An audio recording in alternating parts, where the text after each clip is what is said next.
Sobat Kairos yang dikasihi oleh Tuhan kita Yesus Kristus, renungan firman Tuhan bagi kita saat ini tertulis dari 2 Korintus pasal 4 ayat 7, demikian bunyinya. Tetapi harta ini kami punyai dalam bejana tanah liat, supaya nyata bahwa kekuatan yang melimpah-limpah itu berasal dari Allah, bukan dari diri kami. Sobat Kairos, surat 2 Korintus ditulis oleh Rasul Paulus saat dia berada di penjara yang ditujukan kepada jemaat di Korintus.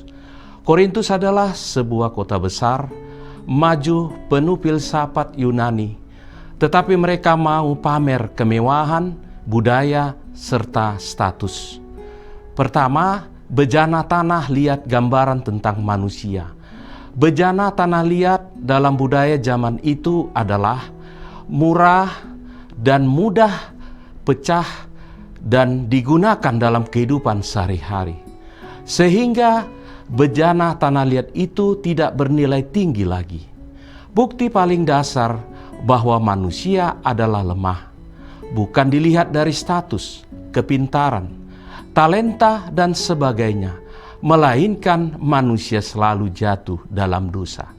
Meskipun kita telah mendengar ajaran Kristus dan janji keselamatan, bagaimanapun kita berusaha untuk taat dan setia, namun tidak setia dan tidak bisa dipungkiri bahwa kita pasti jatuh di dalam dosa.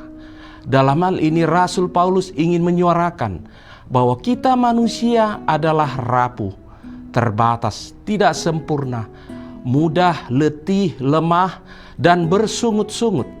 Kedua, manusia mendekat kepada Allah Yesus Kristus. Sobat Kairos, artinya dari ketidaksempurnaan dan keterbatasan manusia itu, manusia perlu mengerti bahwa dari ketidaksempurnaan keterbatasan itu manusia perlu untuk mendekatkan dirinya kepada Allah atau Yesus Kristus. B. Campur tangan Allah Yesus Kristus itu sangat perlu di dalam diri dan manusia itu. C. Kekayaan status, profesi, kedudukan, dan pangkat itu adalah pemberian Allah Yesus Kristus. D.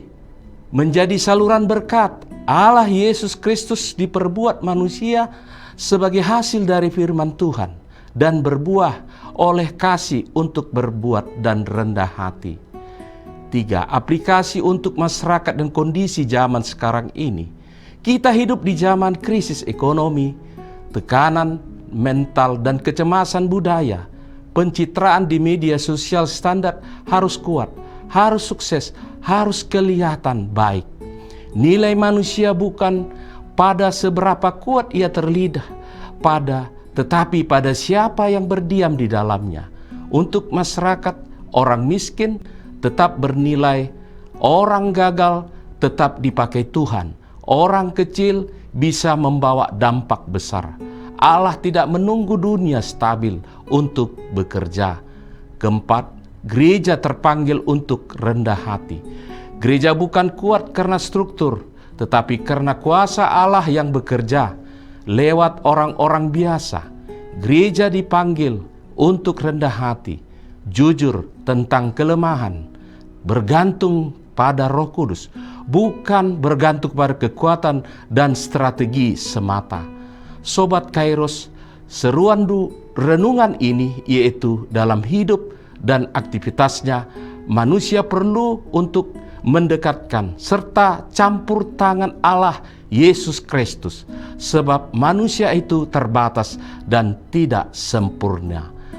Amin. Selamat beraktivitas Sobat Kairos. Tuhan Yesus memberkati. Salam.